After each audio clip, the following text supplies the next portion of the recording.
I can't stop shaking. Even as I sit here, staring blankly at the walls of our quiet home, my mind is trapped in that single moment, the moment my world cracked open like fragile glass. It was supposed to be an ordinary night. Lorene, my wife of 7 years, and I were heading home from a corporate event she had been looking forward to for weeks. She spent extra time getting ready, choosing a sleek navy dress and carefully fixing her hair. I remember how she smiled at me before we left the house, warm, familiar, the kind of smile that makes you feel safe. The event itself was standard. Polite conversations, clinking glasses, a catered dinner that was barely edible. I wasn't particularly interested in her work circle, but I played my part, smiling, shaking hands, nodding at conversations that barely held my attention. Lorene was in her element, laughing at jokes I didn't quite catch, leaning in close to her colleagues as she spoke. I told myself it was just networking. That's what these things were for. On the drive home, I kept replaying the night in my head. Something felt off. I couldn't pinpoint it, just a gut feeling gnawing at me. Lorene was unusually quiet in the passenger seat, scrolling through her phone. I glanced at her a few times, but she barely acknowledged me. Maybe she was tired. Maybe I was overthinking. Then my phone buzzed. I wouldn't have checked it, but the silence in the car was so heavy, so suffocating, that I needed a distraction. One glance at the screen and my breath caught in my throat. Unknown number. I thought you should know the truth about Lorene. Check the photos. My hands went cold. Everything okay? Lorene asked casually, her voice smooth, unconcerned. I turned the screen slightly away from her and opened the images. My stomach twisted into a knot so tight I thought I might be sick. The first photo, Lorene, in that same navy dress, pressed intimately against another man. Not just standing next to him. Not just a friendly gesture. Their faces were close, bodies almost fused together, her hand resting on his chest the way she used to with me. The second, his arm wrapped around her waist in a way that made my blood turn to ice. The third, her looking up at him, smiling in a way I hadn't seen in years. A look of warmth, excitement. Something that wasn't meant for me. My grip tightened around the phone, my pulse pounding so loudly in my ears I barely heard Lorene speak again. What's wrong? She asked, glancing over. I couldn't answer. I couldn't even breathe. Because in that moment I realized something I never wanted to admit. I had lost my wife a long time ago. I just hadn't known it until now. The weight of the phone in my hand felt unnatural, as if it carried the full force of what I had just seen. I could feel my fingers pressing against the edges of the device, my knuckles whitening, but I couldn't loosen my grip. My mind was drowning in the images. Lorene, my wife, pressed close against another man, her face tilted toward him with a look I hadn't seen in years, maybe longer. It wasn't just physical. It was the kind of connection that couldn't be faked. The kind I thought we still had. I swallowed hard, staring at the road ahead, my hands clenched around the wheel. The streetlights cast long shadows across the empty highway, stretching ahead like endless questions I had no answers to. The car felt smaller now, suffocating, filled with the scent of her perfume, one I had always loved but now felt like a bitter reminder of the woman sitting just inches away from me. Are you okay?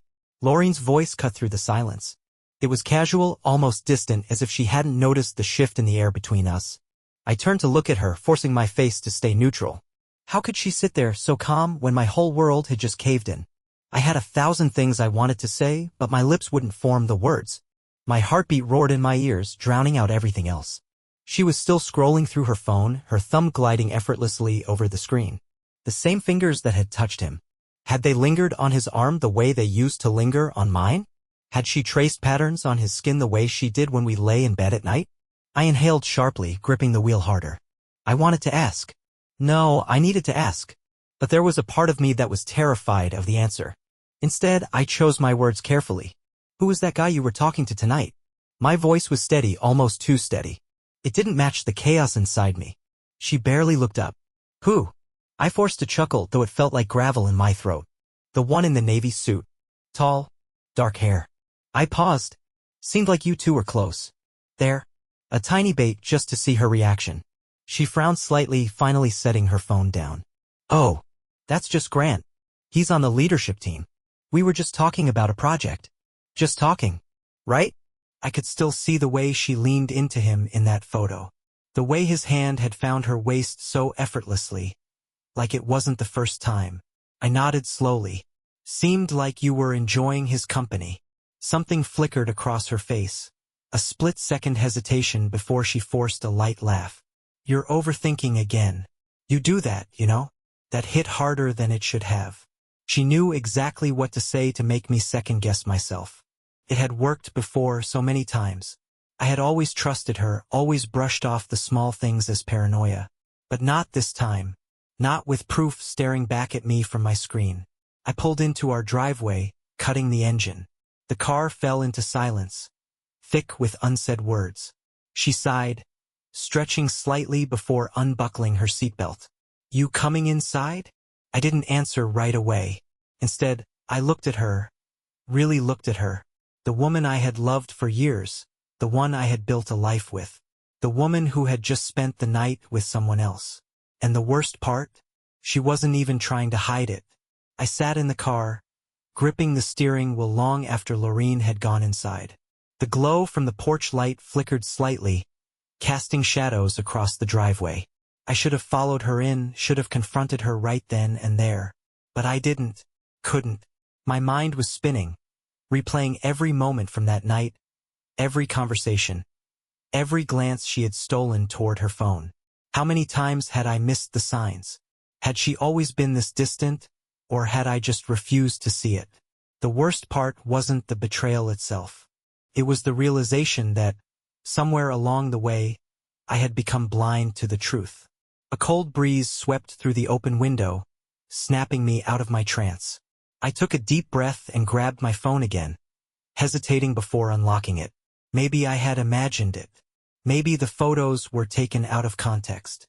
Maybe I was desperate for any excuse not to face the reality staring me in the face. But when I reopened the message thread, the images were still there, taunting me. And then, right below them, another message popped up. Unknown number. Ask her about the hotel. My stomach clenched. My breath hitched in my throat. The hotel? I stared at the words, my heart pounding so hard it felt like my ribs might crack. This wasn't just some casual flirtation at a work event. This was deeper, more calculated. And someone wanted me to know. I pushed the car door open and stepped out, my legs feeling like they were moving through wet cement. The house was quiet when I walked in. The air smelled like vanilla, her favorite candle burning somewhere in the distance.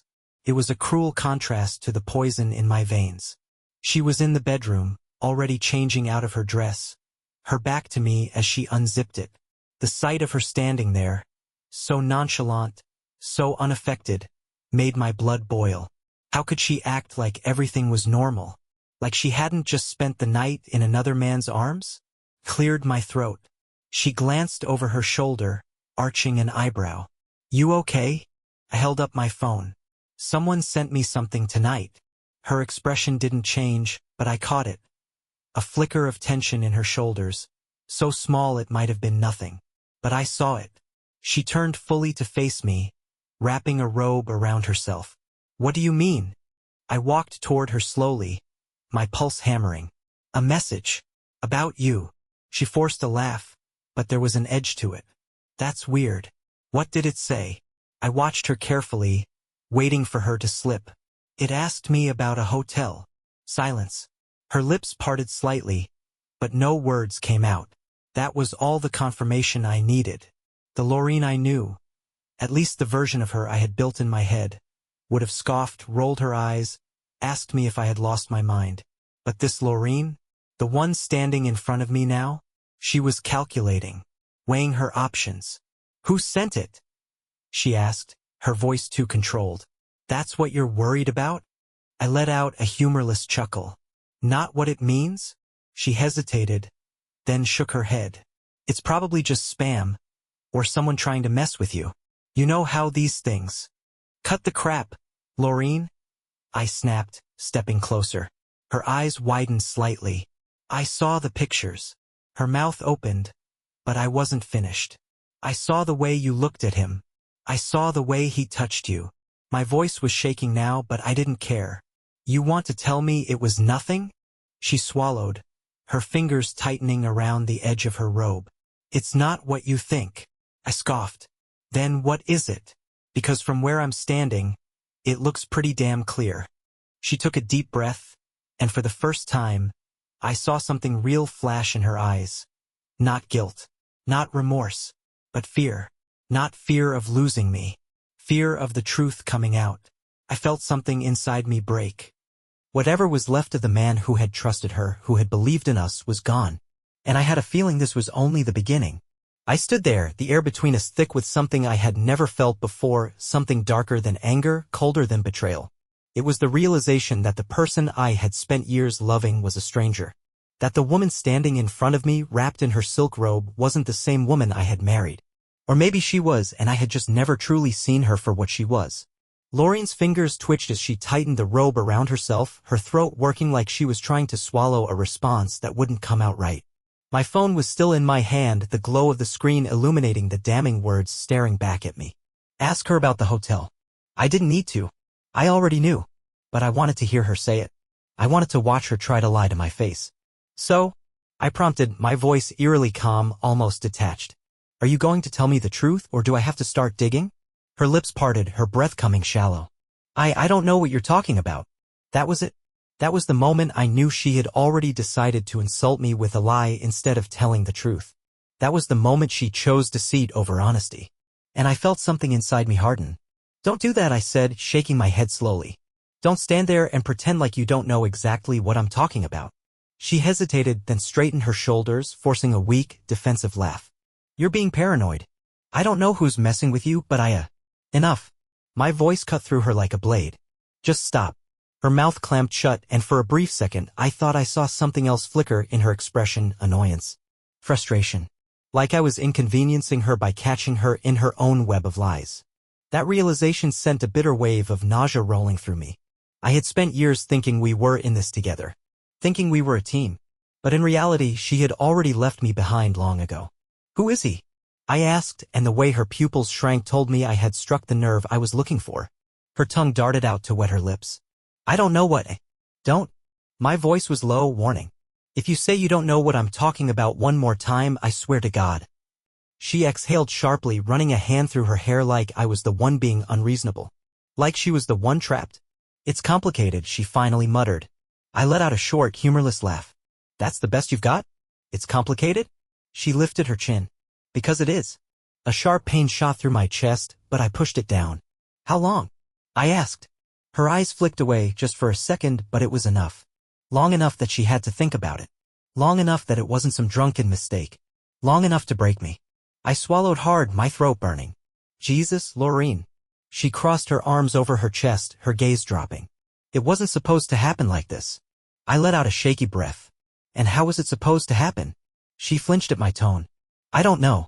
You don't know, I repeated, the words hollow in my mouth.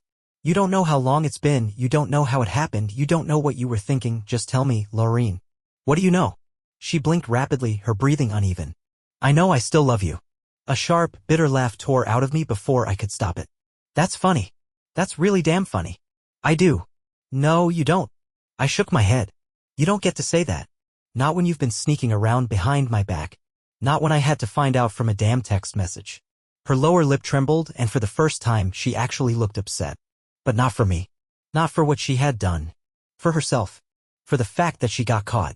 I took a step back, suddenly needing more space between us. More air. The room felt suffocating, like her betrayal had poisoned the very oxygen I was breathing. I need to think, I muttered. She reached for me, but I stepped away. Please, don't. I shook my head. I can't even look at you right now. And with that, I turned and walked out of the bedroom, leaving her standing there, finally looking as lost as I felt. But the thing was, I wasn't lost anymore. I finally saw the truth. And it was only going to get worse from here. I didn't sleep that night. I couldn't. I sat alone in the living room, staring at the wall, my mind spinning in endless circles. The house was eerily silent, except for the faint hum of the refrigerator and the occasional creak of the wooden floor above me where Lorene was. Was she lying awake too? Thinking of what to say? Rehearsing excuses? Or was she already messaging him, telling him that I knew that things had gotten messy? The thought sent a fresh wave of nausea through me. I had built a life with this woman. 7 years of marriage.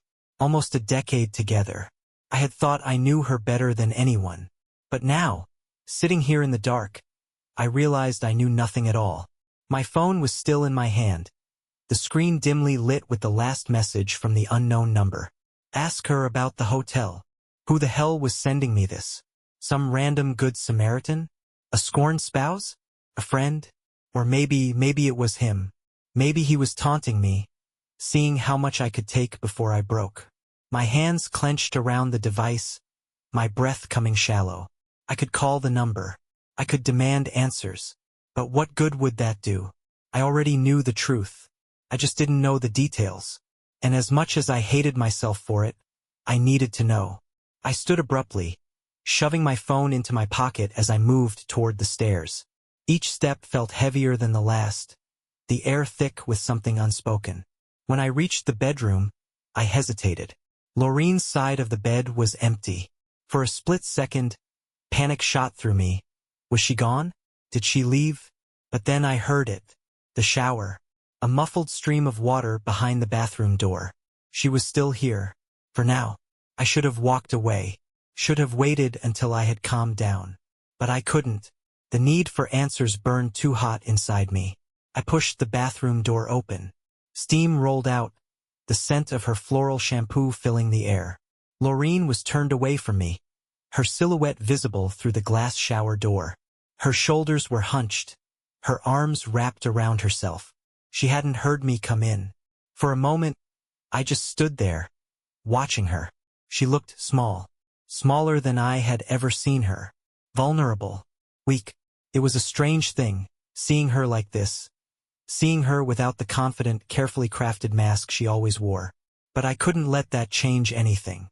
Cleared my throat. She gasped, spinning around, her eyes wide. Jesus, Merrick, you scared me. I ignored that. What hotel? Her expression shattered. Just like that, like a mirror thrown against the pavement. A split second of pure, unfiltered terror crossed her face before she caught herself, scrambling to piece it back together. What? I took a step closer. Don't play dumb. The one you've been sneaking off to. The one you thought I wouldn't find out about. She swallowed hard, reaching for a towel and wrapping it around herself before stepping out of the shower. Water dripped from her hair, her bare shoulders rising and falling with uneven breaths. I don't know what you're talking about. I laughed. It was ugly, humorless. Really? Because someone sure as hell does. I pulled out my phone, held up the message. So how about you quit wasting both our time and just tell me the truth? She was shaking now, but it wasn't from the cold. Her arms folded tightly around herself, her lips pressed together like she was trying to hold back words that were desperate to escape. She hesitated. It's not what you think. Then tell me what it is. Silence. Then, so softly I almost didn't hear it, she said, it started 6 months ago. I felt like the air had been punched out of my lungs. 6 months. Not a mistake.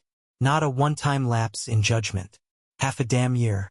I forced myself to stay still, to keep my breathing even. Who? She bit her lip, looking anywhere but at me.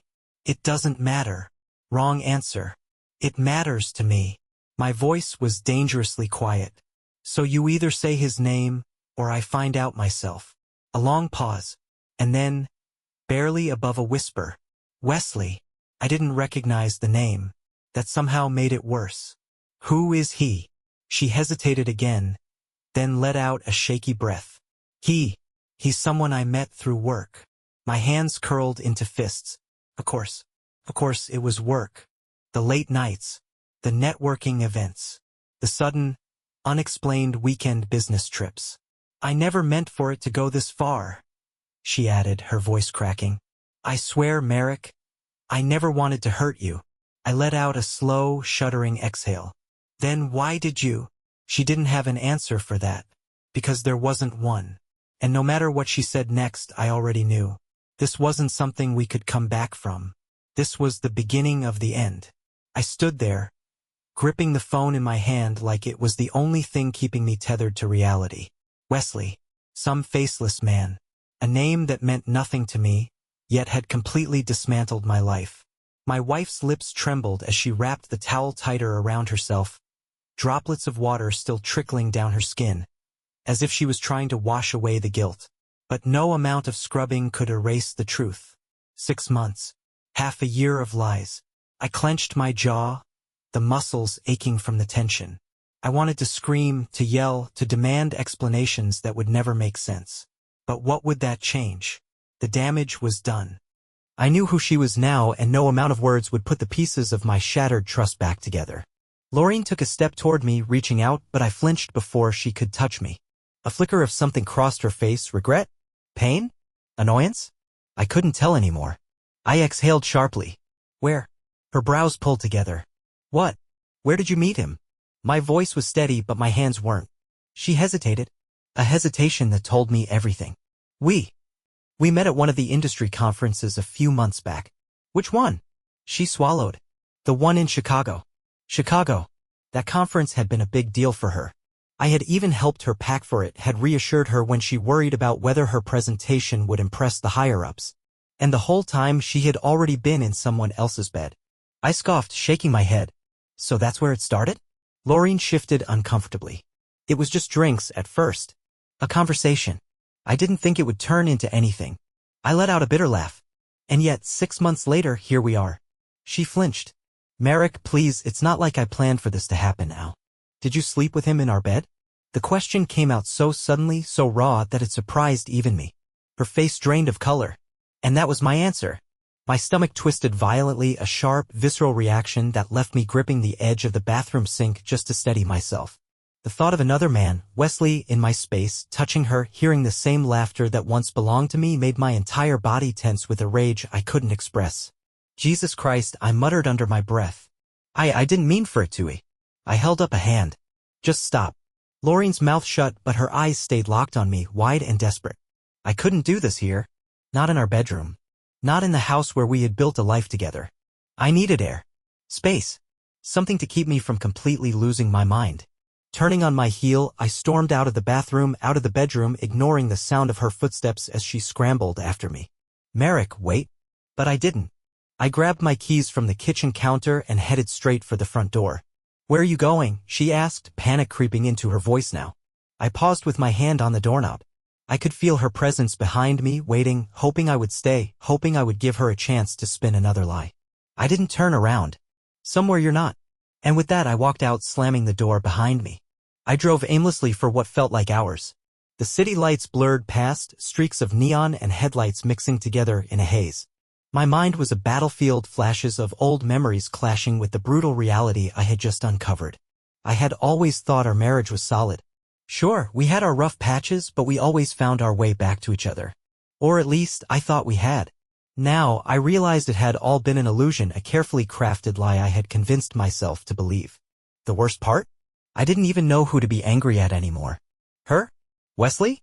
Myself? A part of me wanted to drive to whatever hotel they had been sneaking off to, demand to see the records, find out exactly when and where she had betrayed me. Another part of me wanted to find Wesley, look him in the eye, and see what kind of man willingly destroyed a marriage without a second thought. But the logical part of me, the part still barely hanging on, knew that none of that would fix anything. I pulled into a parking lot, turning off the engine, letting the silence settle around me. My hands ran through my hair as I leaned forward, resting my forehead against the steering wheel. I had no idea what to do next. Divorce? It seemed inevitable. But could I handle it? Could I stomach the process of watching the life we built together crumble into legal paperwork and division of assets? Or was there a part of me that still wanted to fight for her? I hated that the question even crossed my mind. Suddenly, my phone vibrated in my pocket. I pulled it out, expecting another message from the unknown number. But it wasn't. It was a name I hadn't seen in a long time. Marshall. My older brother. I stared at the screen, debating whether to answer. I did. Hey. There was a long pause on the other end before he spoke. You okay? My throat tightened. He didn't know what had happened, but somehow he knew. And for the first time that night, I felt something crack inside me. I wasn't okay. And I didn't know if I ever would be again. The silence stretched between me and my brother, heavy and loaded with things I wasn't ready to say out loud. I stared out at the parking lot, the glow of streetlights bouncing off the windshield, making my reflection look warped and unfamiliar. I barely recognized myself anymore. Merrick. Marshall's voice was careful, measured. He knew me too well. He knew something was wrong.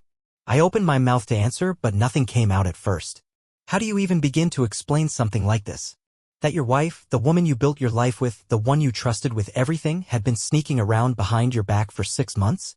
That while you were busy working, loving her, planning a future together, she was wrapped up in another man's sheets? I let out a slow breath, gripping the steering wheel. She's cheating. A sharp inhale on the other end. Then silence. Not shock. Not confusion. Just silence. Marshall was quiet for so long that I wondered if the call had dropped.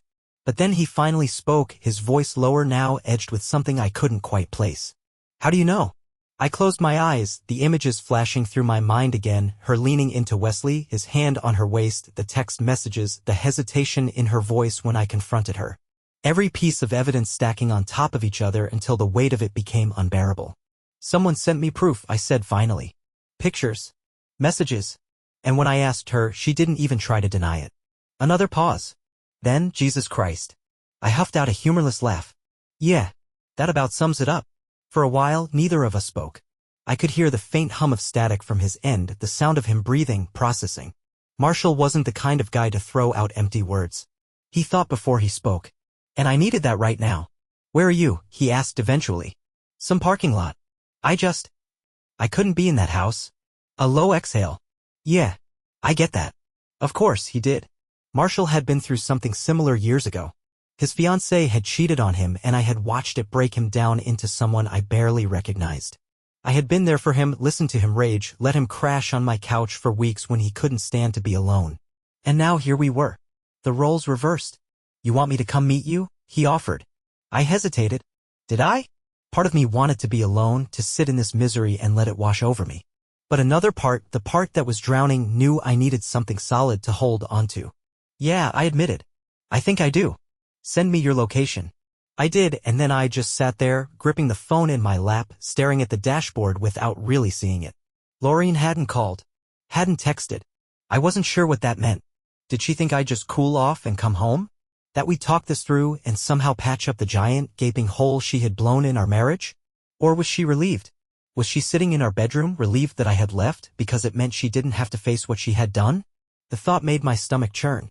I had spent so much time trying to be a good husband. I worked hard. I supported her.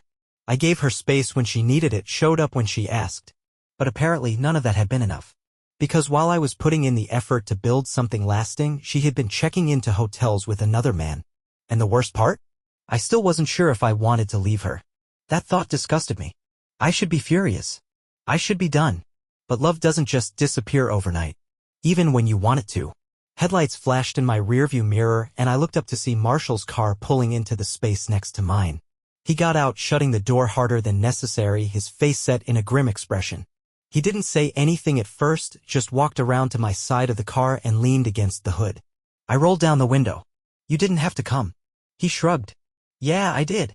For a long moment, we just sat there in silence. It wasn't uncomfortable. It was grounding. A reminder that I wasn't completely alone, even if it felt like it. Finally, he spoke. So what's next? I let out a breath. I have no idea. He nodded slowly. Do you want to fix it? I swallowed hard. I don't know. That's fair. I looked over at him. What did you do? After you found out about Cassie? He exhaled, shaking his head. Tried to drink myself into oblivion. That didn't help. Then I spent months pretending I was fine when I wasn't. That didn't help either. I let out a humorless chuckle. So, what did help? He was quiet for a moment. Accepting that she wasn't the person I thought she was. I stared at my hands. Could I do that? Could I let go of the version of Lorene I had spent so many years loving and accept that she was someone else now? Marshall glanced at me. You don't have to decide tonight. But you do have to decide. I knew he was right. And that terrified me. The night stretched long and heavy, but I wasn't drowning in it anymore. Sitting in that parking lot next to my brother, I realized something. I had a choice. I could sit in the wreckage of my marriage, staring at the ruins, wondering where it all went wrong. Or I could stand up, step forward, and build something new. It wasn't an easy realization. The weight of Lorene's betrayal still sat in my chest, pressing against my ribs like a stone. But for the first time since I saw those photos, since I read that message, since she admitted the truth, I felt like I could breathe. Do you still love her? Marshall asked after a long silence. I let the question sit between us. The answer wasn't simple. I had loved her for years.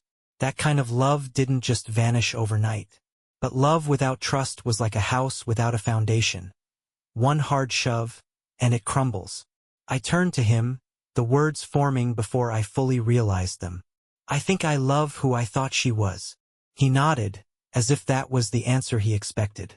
That's the hardest part, man. Letting go of the version of her you built in your head. He was right, and it was time. I reached for my phone, not to check for messages, because I already knew there were none, but to open my notes. There, staring back at me, was a list I had made years ago. Goals for the future. It was stupid. Something I had written on a whim one night when Lorene and I were newly married, full of dreams and ambitions. Some of them were small: learn to cook something other than pasta, take more time off work, call mom more often.